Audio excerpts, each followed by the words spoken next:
You're ghosting us, motherfucker. I don't care who you are back in the world. You give up position one more time, I'll bleed you real quiet. Leave you here.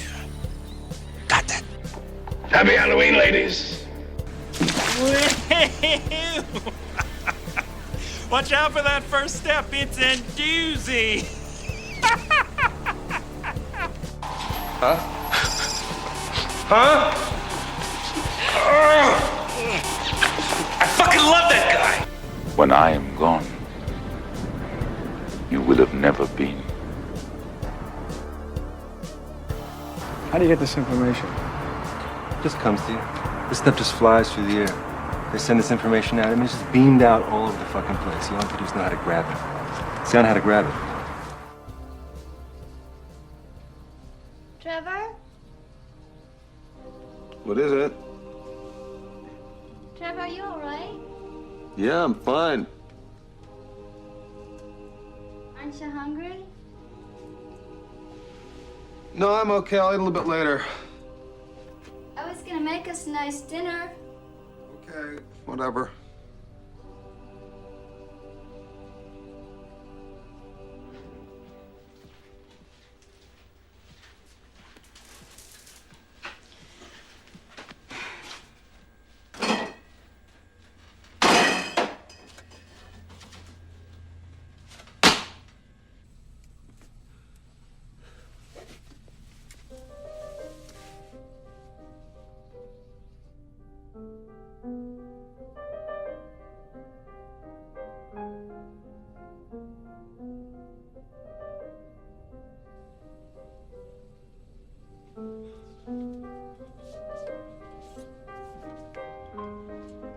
Hey, why don't you help me make the salad?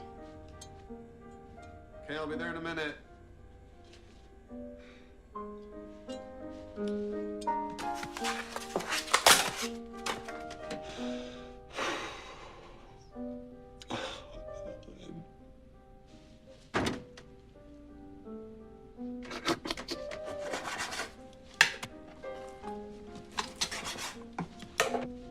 Oh, Helen.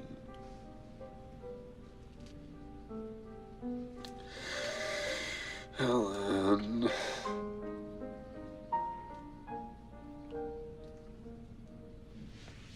Helen.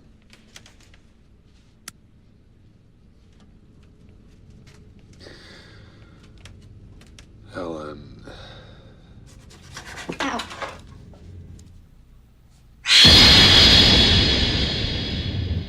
What's the matter, Trevor? Scared of something?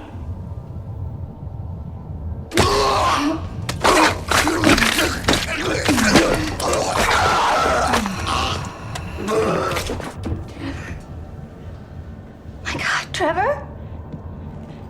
Trevor? Trevor?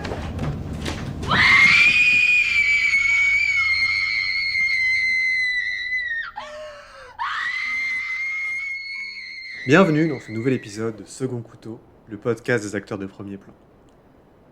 J'ai un souvenir particulièrement ému de Bienvenue à Gattaca, un film qu'on nous avait vendu comme étant, à l'époque, incroyablement innovant, génial et probablement l'un des piliers de la science-fiction des années 90. Il faut dire, bien évidemment, que Andrew Niccol, le réalisateur de ce film, qui s'est aussi illustré comme étant un bon gros sidekick et scénariste de l'ami Peter Weir, l'une des fines fleurs de la réalisation australienne, a plus tard travaillé sur un film très zeitgeist en composant le scénario de, bien sûr, The Truman Show. Film assez intelligent que j'apprécie encore énormément, même si les mimiques de Jim Carrey peuvent laisser un peu à froid, et qui, malgré les années passant et la disparition un peu à peu du love story et de tous les délires sur la télé-réalité, reste un film assez fort, intelligent et par certains aspects ambigus. Je pense que c'est pas pour rien que cette année, l'affiche du Festival de Cannes, qui se termine ce soir alors que j'enregistre le podcast, reprend, copie même éhontément l'une des dernières images du film où Jim Carrey monte le long d'un escalier sur un fond peint du ciel qui constitue la limite même de ce microcosme, dirigé par Ed Harris, aka Ed l'épicier qu'on aime tant, que moi en tout cas j'aime tant. Et il s'est quand même essayé à la réalisation avec Gattaca et des suites un peu plus nuancées, voire pourrax, avec Simone, dont personne ne se souvient, à part pour les élucubrations d'Al Pacino, en espèce de réalisateur omniscient créant une icône virtuelle sous la forme de Charlize Theron. Et plus tard In Time, qui a, je crois, les pires effets spéciaux que j'ai jamais vus de ces 20 dernières années, avec des gens qui vieillissent, enfin qui arrêtent qui peuvent rester indéfiniment jeunes, et en finissant par The Host, je crois, qui était une sorte de dans la penche au début des années 2000 sur la vague des films adaptés de young adults, à la Twilight, Hunger Games et j'en passe. Il a adapté un de ces trucs-là, et je me rappelle, en voyant l'affiche, je me dis putain, mais il est vraiment tombé de haut ce gars pour pouvoir faire ça. Bref, on n'en est pas encore là. Moi, quand je rencontre Andrew Nichols, c'est avec Bienvenue à Gattaca en anglais tout bêtement, sur un thème à l'époque qui était très controversé, puisque c'était le premier clonage de brebis, donc la brebis Dolly avait été clonée, c'était la première fois qu'on clonait quelque chose, en tout cas des animaux, et donc ça laissait la porte ouverte à potentiellement tout ça, l'eugénisme, la thérapie génique au niveau des êtres humains. Et donc ce film, qui maintenant, en le regardant, peut un peu piquer des yeux, parce qu'il est dans son approche, c'est extrêmement léché, il y a une vision, en tout cas des costumes, qui est extrêmement proprette, et une musique propulsée par l'immense Michael Nyman, qui pour moi est un des plus grands compositeurs modernes, en tout cas, non seulement bien sûr de films, mais au-delà dans un style minimalisme. On peut trouver ça pompier, on peut trouver ça poussif, on peut trouver ça grandiloquent, voire énorme. Surtout quand ce film qui raconte, je rappelle, vous l'avez sûrement vu, mais la lutte d'un pauvre petit gars appelé Ethan Hawke qui a été conçu naturellement et qui souhaite aller dans l'espace et qui doit se faire passer pour un être parfait, joué par Jude Law, qui lui a été génétiquement amélioré, mais qui, pas de bol, il est en chaise roulante, donc il a eu un accident. Et donc il se fait passer pour le personnage de Jude Law afin d'usurper son identité et aller dans l'espace. Il est bien sûr backé par Jude Law qui voit une sorte de pied de nez magnifique à sa condition. Et le film avance, donc il y a des histoires, il y a une sorte de meurtre au sein du centre de formation spatiale, et le but c'est d'aller à Gattaca, qui est ce grand centre en fait qui permet, bien sûr, wink wink nudge nudge, Gattaca étant aussi composé des initiales des séquences ADN. Le centre est dirigé par Gore Vidal, qui est un grand, pas un très bon acteur, mais qui est un très très grand écrivain américain. Il y a Ernest Borgnine qui se balade là. Enfin voilà, il y a plein de trucs qui font que le film a un aspect sur lequel je suis très sympathique. Enfin, j'ai beaucoup de sympathie pour ce film, et notamment la scène de fin on peut la voir venir à 10 km. On peut trouver ça poussif, on peut trouver ça naze. Mais moi, elle me touche encore beaucoup. C'est simplement, donc à la toute fin, après avoir triomphé de maintes et périls, l'ami Ethan Hawke arrive enfin à aller dans l'espace, et il est dans le dernier sas pour aller sur la fusée. Et à ce moment-là, il a merdé. Et enfin, on sait qu'il y a un truc qui va pas, c'est-à-dire qu'il a foiré les tests, il y a un truc et le médecin qui est chargé, il y a un médecin qu'on voit 2-3 fois dans le film. C'est pas un acteur connu, c'est quelqu'un qui est là et qui lui fait faire ses tests, en fait, des check-up pour voir si mentalement et surtout physiquement ça va, parce que Ethan Hawke a une condition cardiaque qui peut se voir assez facilement. Donc il est obligé de passer par maintes tours de passe-passe pour éviter de se faire choper. Et le médecin lui dit à plusieurs reprises, vous savez, moi j'ai un fils, il est votre plus grand fan. Et on fait pas forcément gaffe, parce que bon voilà, c'est du chit-chat, et bien sûr toute l'action du film réside sur cette espèce de course contre la montre. Est-ce que Ethan Hawke va réussir à y aller? Et la machine passe pas, en fait. Sur la machine, à la fin, testé par le docteur, c'est marqué qu'il est déviant, son code génétique est dégueulasse et tout. Et en fait, le médecin efface l'erreur et le met comme étant conforme. Et forcément, le médecin dit, vous savez, mon fils aussi, il a une condition cardiaque, c'est naturel. Et quand je vous dis que c'est votre plus grand fan, c'est parce que voilà, il aspire à devenir comme vous, être capable de baiser le système. Et on ne dit pas comme ça, mais l'idée est que voilà, vous êtes encore le parent. Comme dit la fiche du film, en fait, il n'y a pas de gêne pour l'inventivité humaine, pour le potentiel humain. Donc en fait, il le laisse passer.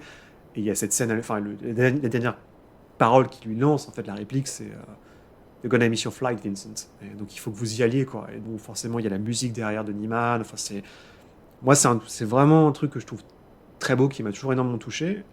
Et je pense qu'une partie, en fait, de la raison pour laquelle ça résonne énormément pour moi, c'est parce que l'acteur qui joue le médecin est joué par Xander Berkeley.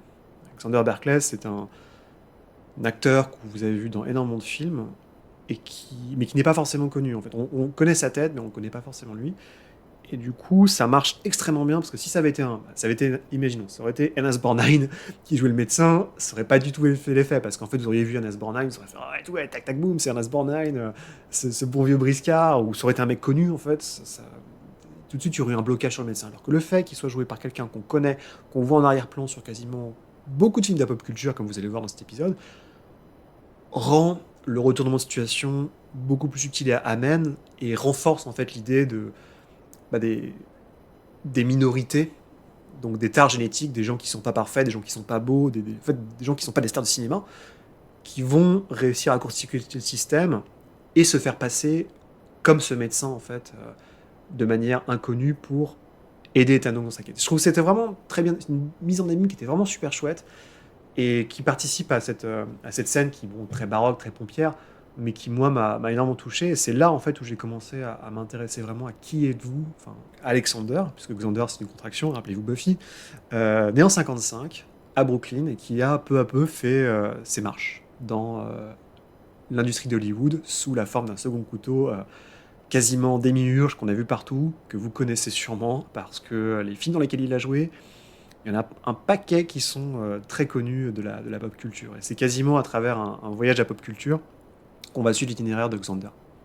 Au début, Xander, comme pas mal de gens, surtout de la côte Est, s'intéresse plus au théâtre qu'autre chose. Donc il fait ses études et il arrive un moment où il va aller commencer à jouer à Off-Broadway. Donc Off-Broadway, c'est une dénomination qui est utilisée pour les pièces de théâtre à New York, dans les salles de théâtre ou les comédies musicales, mais qui sont de taille inférieure à 500 places. En fait, on estime le théâtre de Broadway, c'est une catégorie. C'est-à-dire que c'est des théâtres qui ont plus de 500 places, sont estimés comme étant des vrais théâtres de Broadway.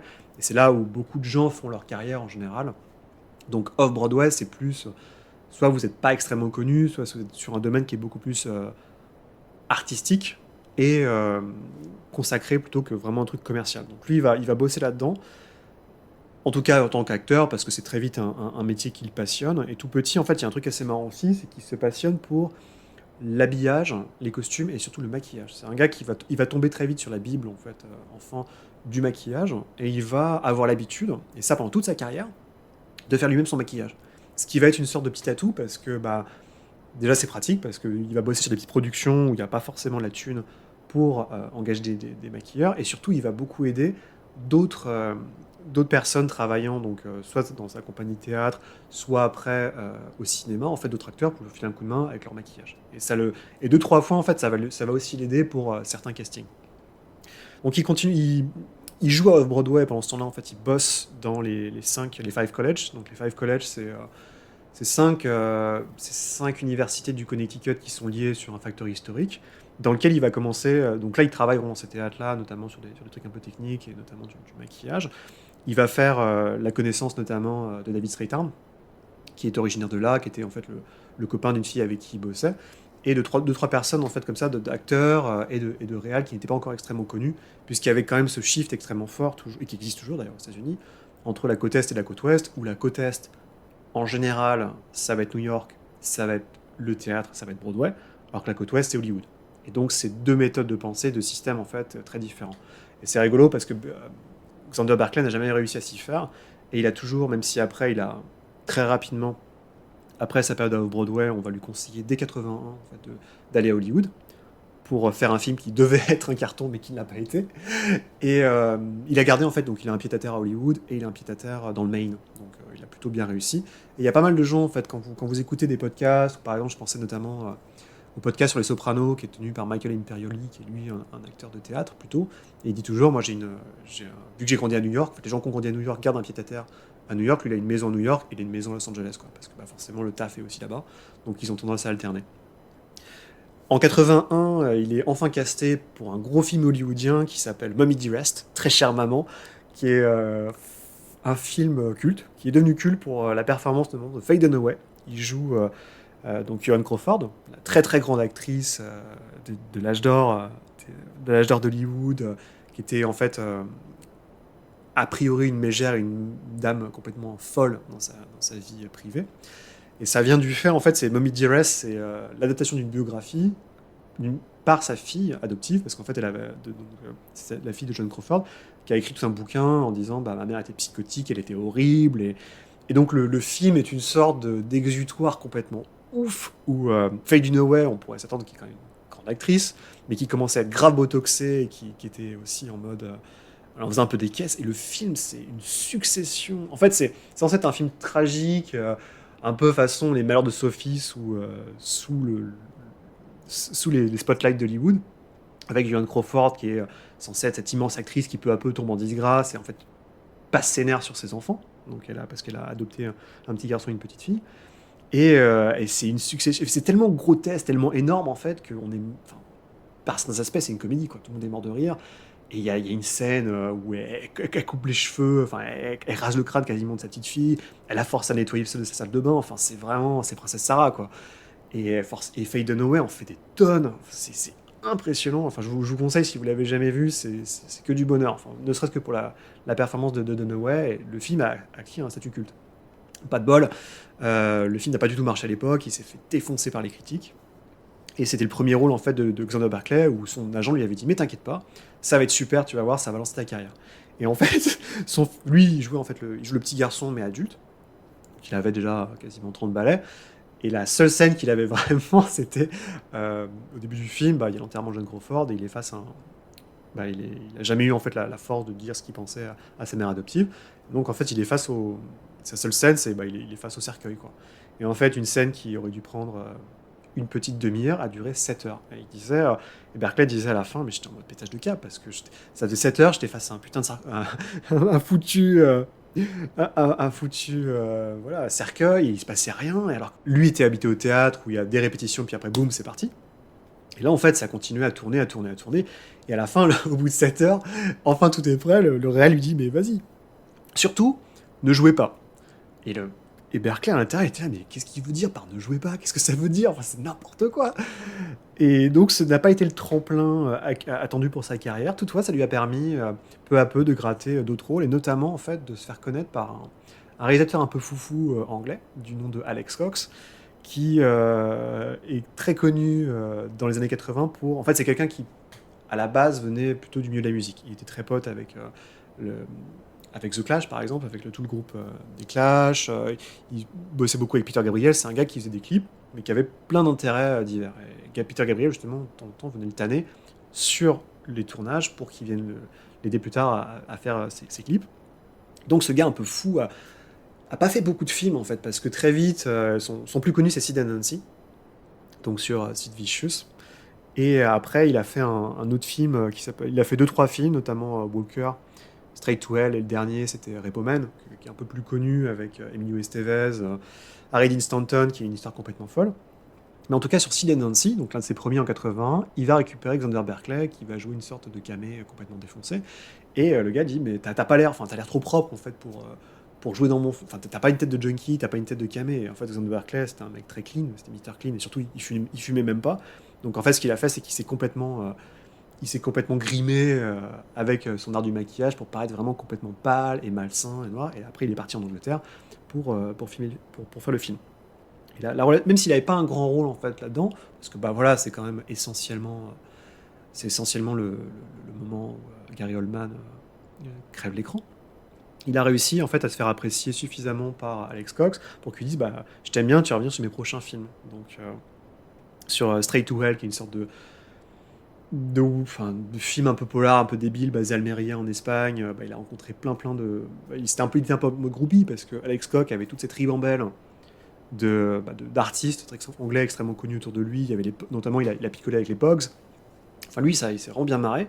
Et Walker, ce qui est très rigolo, c'est qu'à la fin donc, de Sid and Nancy, il lui fait « Bon, écoute, on va au Nicaragua et tout, accroche-toi ». Et le mec, il fait « Mais attends, le Nicaragua, il n'y a pas une guerre là-bas ?» Parce que c'était l'époque...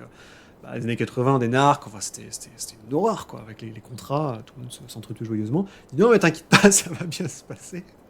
Et donc il a été faire Walker à la fin des années 80, donc c'était un film un peu taré, c'est vraiment du Alex Cox, quoi. Et c'est le film qui a coulé d'ailleurs la carrière d'Alex Cox, parce qu'il a eu des backings d'une des grosses majors américaines. Il a dit je vais faire un biotopic sur Donc ce gars qui s'appelait Walker, qui était un juge de paix, qui a été mandé à la fin du XIXe siècle pour aller, pour le compte en fait d'un des géants du chemin de fer, des barons bandits, d'aller conquérir en fait, de renverser. Enfin, c'est un mec qui était spécialisé pour renverser les gouvernements, notamment au Mexique, et ensuite en fait devenir président et signer des deals avec nos bons amis, nos bons amis industriels américains. Et donc l'histoire retrace ça. C'est Walker qui va au Nicaragua, qui prend en fait avec des espèces de mecs. Enfin, lui, il est complètement fou en fait. Dans ce cas, dans le film, le gars est jamais, de ce que j'ai vu de sa bio, est toujours persuadé en fait d'être dans l'axe du bien, d'éduquer les sauvages. Enfin, voilà, il est complètement fou quoi. Son armée, si on peut dire, c'est toujours des mecs complètement des parvenus de justice. C'est des drogués, c'est des mercenaires, c'est des gars qui sont là juste pour le fric quoi. Et ce film, donc, c'est un peu le tremplin de Ed Harris, donc, qui est sur la fin, qui n'est pas encore au niveau Abyss, mais qui vient de finir sa période, donc la grande période de George Romero, avec, avec les films un peu foufou qu'on lui connaît, et qui se crée une stature en fait de premier rôle. Et donc dans ce film-là, et c'est rigolo parce que le film justement commence, ça c'est propre, sérieux, et plus ça avance en fait, plus il y a des trucs complètement incongrus, des anachronismes qui poussent partout. Notamment, à la fin, vous voyez Ed Harris qui est en train de lire The Times. C'est Xander Berkeley qui joue l'un des hommes en fait, l'un des sidekicks le plus lettré de Walker, qui commence à allumer une radio. Enfin, c'est complètement débile quoi. Et tout le film monte comme ça, monte, et à la fin, c'est sans queue ni tête quoi. Donc on s'attend à un western assez classique, une sorte de néo-western, et c'est pas du tout ça qui nous amène. Le film s'est fait défoncer par la critique, et surtout ça a été un flop monumental, ce qui a empêché Alex Cox, grosso modo Alex Cox, il fait quasiment plus rien, quoi. Maintenant il fait encore un peu de clips, et puis bon, je crois qu'il a fait un ou deux documentaires, et puis c'est tout. Et ça, je pars dans les années 2000, quoi. Donc, pendant 20 ans, on lui a jamais vraiment pardonné de faire ça, et la majorité de ses financements maintenant viennent de l'Europe. Anecdote assez rigolote que Berkeley disait sur le tournage, c'est que sur la fin du film, il y a tout qui brûle, parce qu'en fait, l'espèce de régime ubuesque de Walker finit en cendres quand le Nicaraguayen décide de reprendre le pouvoir.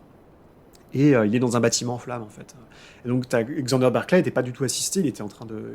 On lui dit, faut que tu cours dans ce bâtiment en flammes et que tu sortes, parce que c'est l'apocalypse, machin.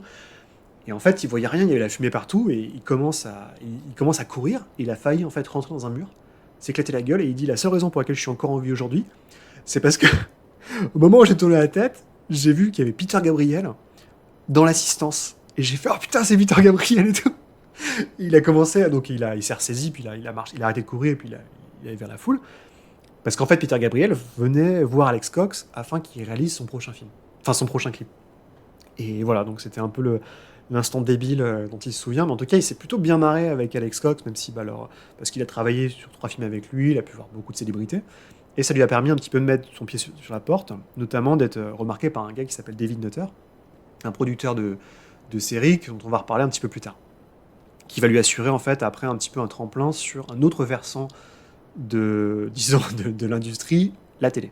Parce que jusqu'ici, dans les années 80, Berkeley va principalement être vous allez voir vite fait en caméo dans Miami Vice et ainsi de suite, mais le gros truc qui va lui permettre de se lancer, c'est un travail chez Michael Mann qui va faire en 89 LA Takedown. LA Takedown, c'est extrêmement étrange. En fait, c'est Hit. C'est Hit 6 ans plus tôt. C'est-à-dire que Michael Mann avait a eu très tôt l'idée de faire Hit, donc il a été interviewé, le taular et le flic surtout, sur lequel sont inspirés les personnages de Al Pacino et de Niro, pour établir quelque chose d'assez intéressant sur des braqueurs de banque. N'ayant pas le budget, et sortant justement de Miami Vice, il s'est dit, tiens, je vais en faire un téléfilm.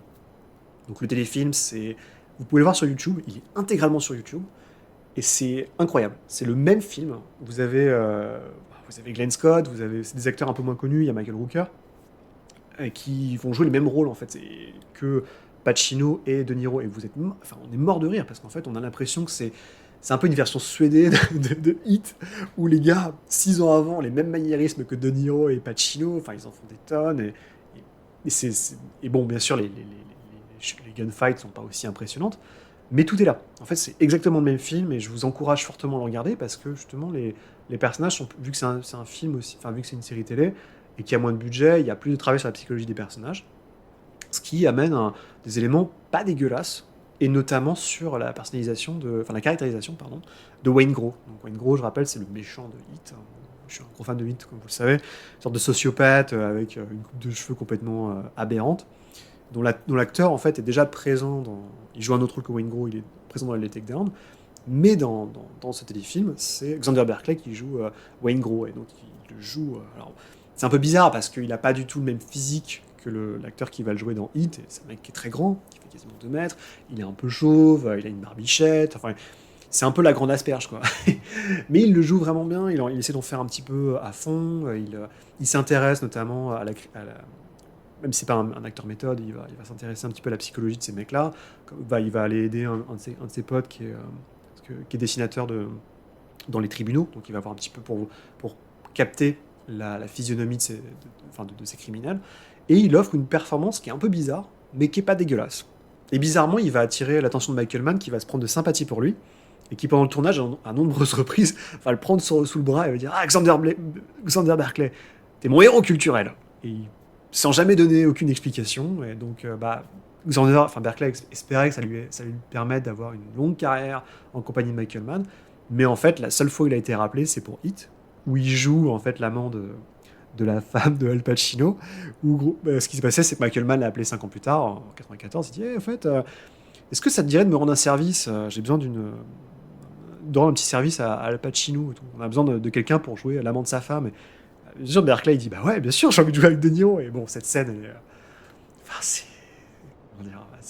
pardon, c'est pas De Niro, c'est Pacino, en fait, il joue l'amant de la femme du flic, et il arrive, et c'est Pacino qui arrive, il en a plein le cul, l'enquête patauge, et il voit en fait qu'il y a un mec dans son lit qui est en train de regarder sa télé, en train de bouffer du poulet, et il fait « Tu peux manger mon poulet, tu peux baiser ma femme, mais tu peux pas regarder ma télé !» Et genre, il prend l'écran, et il se barre, il jette la télé, le poste de télé au milieu de la 4 voies de Los Angeles. Enfin, c'est très rigolo, quoi, mais bon, vous voyez Xander Berkeley que 5 petites minutes, et c'est presque une sorte de philosophie chez lui où Xander Berkeley va jouer essentiellement entre la fin des années 80 et le début des années 90, le mec un peu infidèle ou le pourri, donc on le retrouve notamment dans Candyman. Dans Candyman, il joue le mari infidèle de Virginia Madsen, celui qui à la fin a la très grande connerie de dire d'appeler le nom d'Hélène 3 fois devant le miroir, et elle arrive et forcément elle les tripe parce que c'est le nouveau Candyman.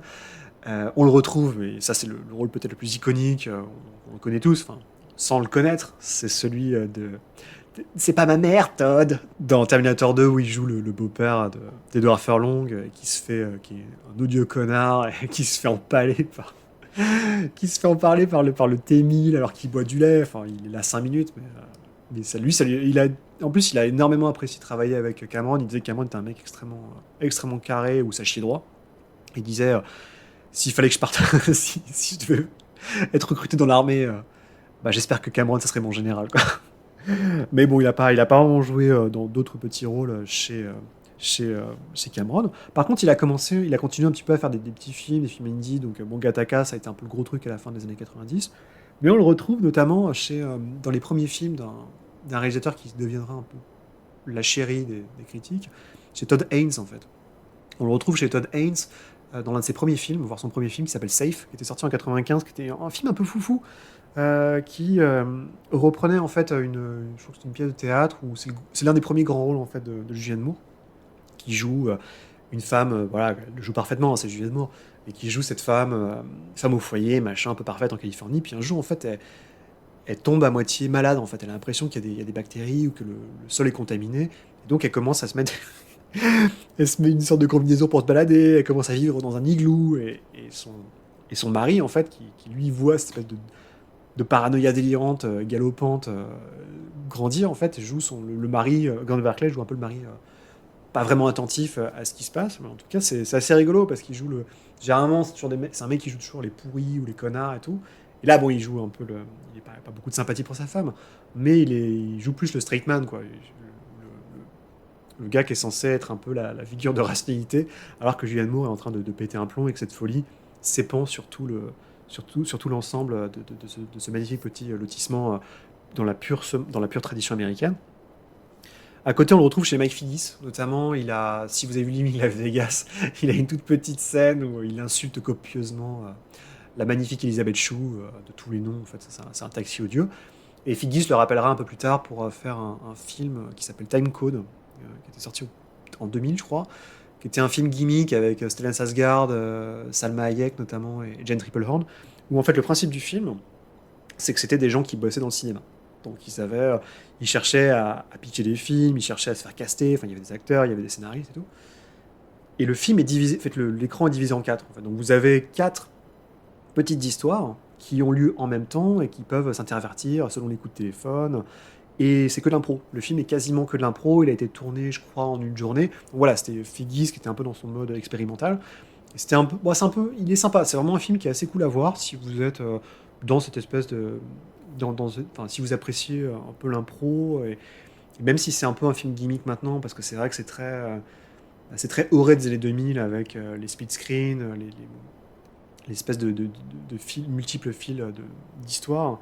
Il y avait un film aussi avec Gwyneth Paltrow, je me rappelle, un peu comme ça, où il y avait un peu comme Smoking de Smoking, ou grosso modo de René, où c'était Gwyneth Paltrow qui prenait une décision, je crois au début, genre elle montait pas dans le métro, et toute l'histoire a été changée sans ça. En fait, il y avait une division dans l'histoire, où il y avait une lignée temporelle où elle prenait le métro, et qu'est-ce qui en découlait, une ligne temporelle où elle prenait pas le métro, et donc parce qu'elle tombait sur son amant, et patati patachmol.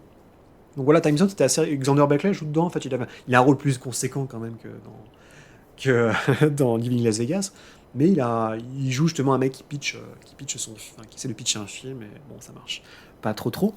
Et ce qui est assez rigolo, c'est que donc, comme je disais, pendant ce temps-là, il continuait parce que faire des petits films, c'est sympa, mais ça lui permettait pas de tout faire.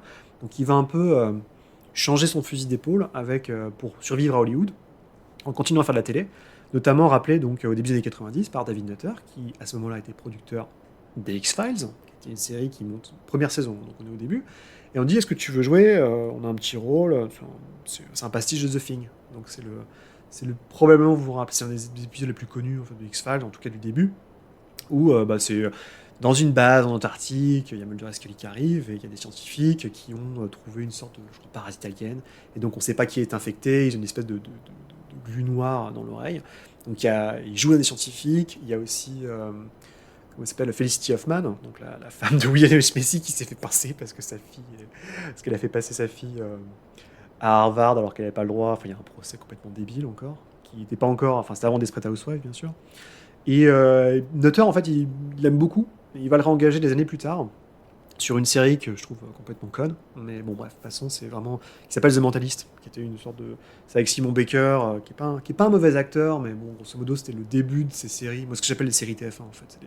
C'est vrai qu'ils sont très bien pour être balancés sur TF1, mais qui n'ont aucun intérêt à part combler une grille horaire. Enfin, il n'y a rien, il n'y a pas d'histoire, c'est juste c'est du séquentiel, dégueulasse, où c'est un peu toujours les mêmes trucs. Mais bon, il faut bien remplir les grilles, hein, comme on dit. Et lui, en fait, c'est assez rigolo parce qu'on lui dit ouais, tout machin, tu vas juste venir là, tu vas jouer un petit.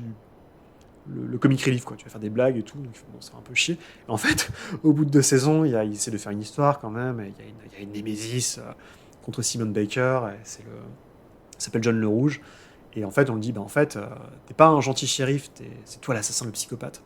Et du coup lui il s'est éclaté, quoi, parce qu'il s'est dit putain, mais pourquoi vous avez fait ça, quoi. C'est chouette, je suis content de jouer un méchant et tout. Il dit en fait c'est parce que ça fait tellement longtemps que t'es sur la série qu'il nous fallait quelqu'un qui match, donc on s'est dit ça va être toi. Donc des fois ça se tente plutôt bien pour l'ami Berkeley, et donc ça vaut le coup d'être en guest star en fait sur une série, parce qu'à un moment il y a peut-être des choses qui finissent par tomber.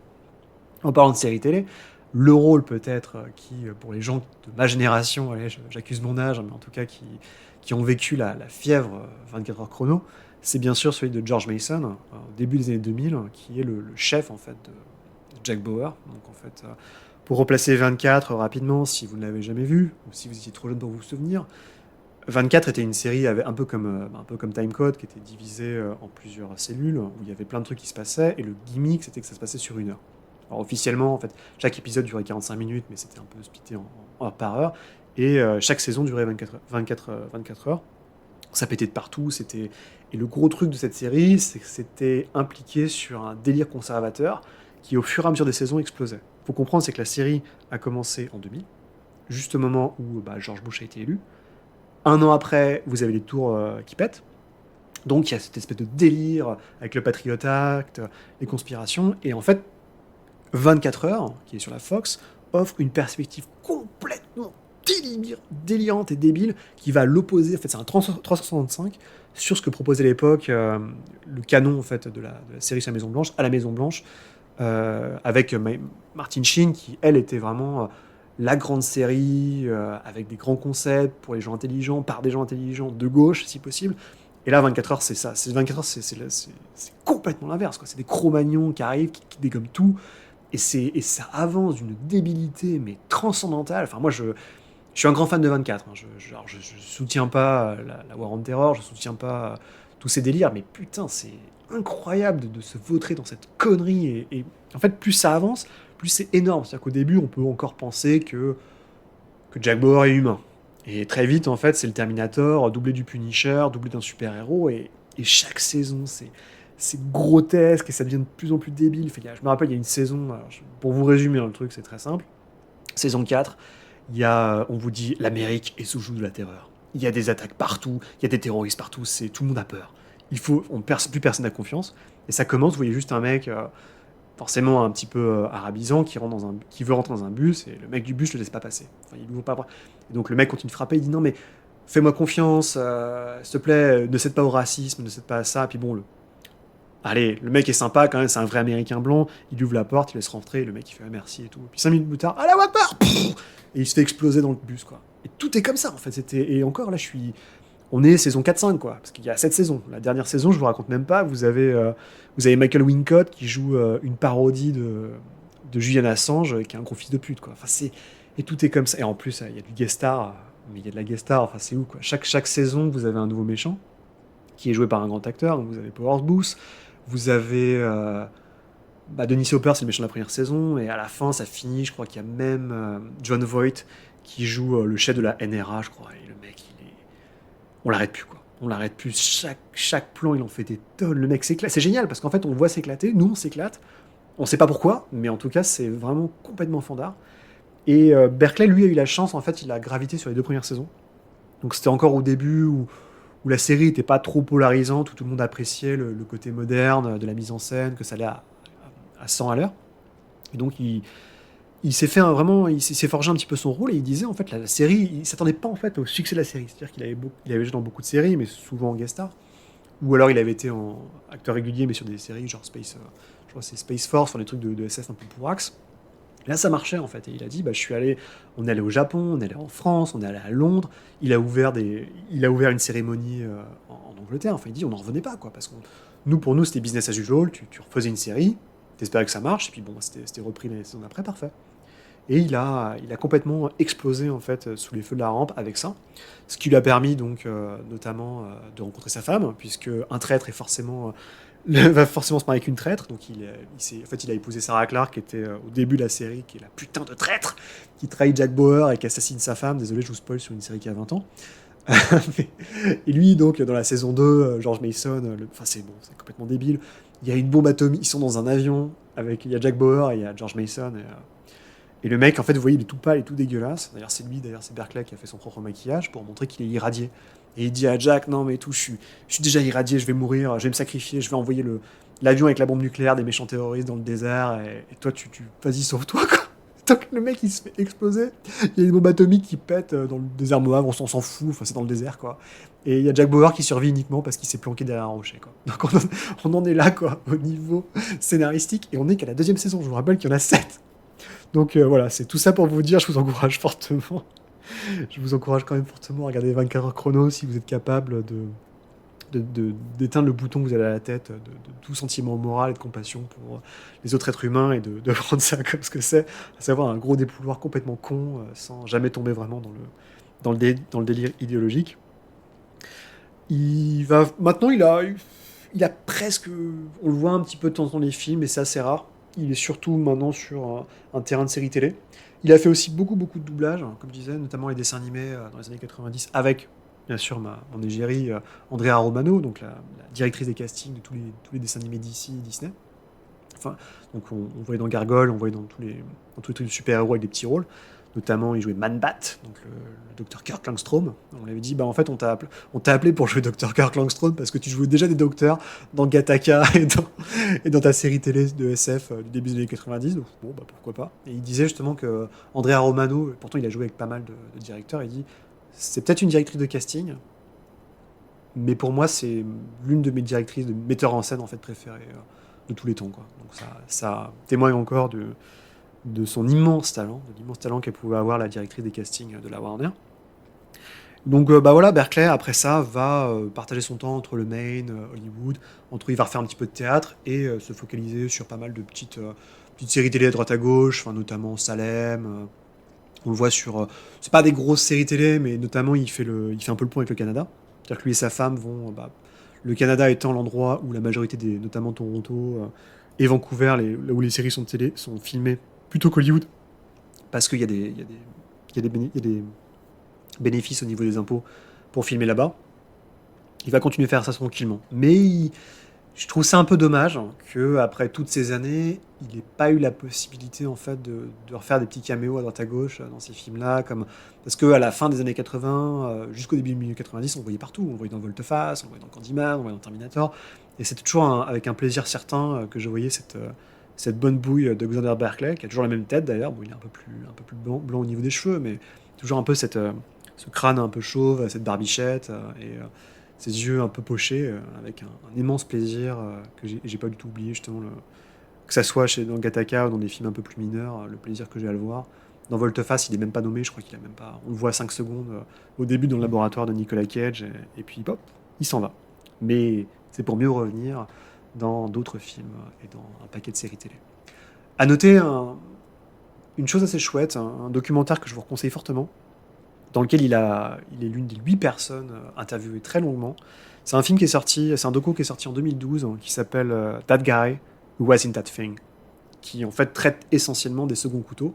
Donc c'est le témoignage filé de 8 acteurs second couteau, en fait des heavies, et comment en fait, et sur toute leur carrière, c'est-à-dire que comment est-ce qu'ils en sont venus. Donc c'est filé, c'est-à-dire que c'est pas juste Xander Berkeley, puis Zdeko Zivanek, puis etc. En fait, tout est un peu mixé. Mais les questions sont un peu toujours les mêmes. C'est-à-dire que, grosso modo, c'est comment ils en sont arrivés à de devenir acteurs, comment est-ce qu'ils survivent au quotidien, parce que la plupart, ils galèrent, quoi. C'est-à-dire que t'en as un, il est prof de yoga à côté, des fois ils disent on va bosser pendant 2 semaines et après on n'aura plus de taf pendant 1 mois. Et comment on s'occupe, est-ce qu'on est reconnu, le système Star Trek, parce qu'il y a le système où il dit tout le monde a joué dans Star Trek, en fait, aux États-Unis. Donc comment on joue une fois dans Star Trek et après on va faire toutes les conventions, et c'est une sorte de c'est pas un ponzi ski, mais c'est une manière de faire du fric un peu assez éhonté. Quel est leur plus grand, leur meilleur souvenir, leur pire souvenir, est-ce qu'ils se voient faire autre chose, et bien sûr la réponse est non. Et c'est vraiment chouette parce que vous les reconnaissez, je les connais pas tous, mais bon, il y a Xander Berkeley qui est longuement interviewé, il y a Zdeko Zivanek, vous le connaissez, c'est un gars qui est d'origine yougoslave, qui joue dans toutes les séries HBO, qui a vraiment une tête de yougoslave pour le coup, qui joue souvent les magouilleurs et les salauds, et plein d'autres acteurs en fait plus ou moins connus, dont au moins que vous avez forcément croisé dans des séries télé ou au moins des séries HBO. Donc ça c'est vraiment un super petit documentaire qui dure à peine 1h30, qui est savamment monté, très drôle, très professionnel, mais très intelligent aussi, parce que ça vous montre qu'il n'y a pas besoin, qu'il y a une autre catégorie en fait entre les acteurs qui n'existent pas et les stars, les grandes stars. Il y a d'autres catégories qui existent et que tout le monde n'est pas acteur juste pour faire du fric, quoi. C'est vraiment un truc assez beau. Et je conseille encore, il y en a un qui a été fait après qui était assez intéressant, qui s'appelle That Girl Who Was in That Thing, qui fait en fait le même concept, mais appliqué à des actrices. Et là, c'est super, et c'est encore plus intéressant quelque part. Les actrices sont un peu moins connues, mais puisqu'il y a un très fort sexisme et un très fort agisme aux États-Unis, je rappelle qu'en général, dès qu'une actrice plus ou moins connue atteint la trentaine, voire la quarantaine, mystérieusement, son nombre d'apparitions disparaît. Et surtout, en fait, le ratio, c'est 1/5. C'est-à-dire que pour 5 acteurs, il y a une seule femme. Donc vous osez imaginer, statistiquement, où on en arrive. C'est le même concept, en fait. Le même concept de documentaire, mais qui est assez chouette et qui est mieux foutu là, parce qu'en fait, plutôt que d'interviewer les gens de manière divisée, ils sont tous... En fait, il les convie une journée, en fait. Elles passent tous ensemble, en fait. Elles font un grand repas, quoi, dans un hôtel luxueux de Los Angeles. Et c'est vraiment cool, quoi. C'est vraiment très intéressant, parce qu'en fait... cette conversation reflète tous les éléments, les galères qu'elles ont pu connaître, le sexisme, la difficulté en fait de passer un certain âge, qu'est-ce que c'est d'être acteur et d'avoir des enfants. Enfin, c'est vraiment super chouette. Je conseille ces 2 films qui, bout à bout, offrent une autre expérience d'Hollywood, et j'espère un fabuleux complément si vous écoutez ce podcast et que justement les heavies et les acteurs secondaires, même si je conchis ce terme, hein, franchement je conchis ce terme, peuvent exister et ont le droit d'être. Et voilà, c'est tout pour aujourd'hui. J'espère que ça vous a plu. Moi, je me suis bien marré à faire ça et à le préparer. Si vous voulez rentrer en contact avec moi, il n'y a aucun souci. J'ai un site internet, c'est www.secondcouteau.fr, tout attaché au pluriel. Je suis aussi sur Twitter, @2, donc le chiffre, pas romain comme j'ai dit la dernière fois, mais 2 en chiffre arabe, couteau, donc au pluriel. Sinon, vous pouvez m'envoyer un mail à contact@secondcouteau.fr. Et sinon, n'hésitez pas à m'envoyer insultes, critiques, appréciations et tout autre commentaire sur iTunes et me laisser une petite note. Et sur ce, je vais vous souhaiter une excellente semaine. À plus tard.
Où es-tu? Qu'est-ce qu'il a gueulé comme ça, ce putain de chien? Hé! Ta gueule! Pourquoi il aboie, ce chien?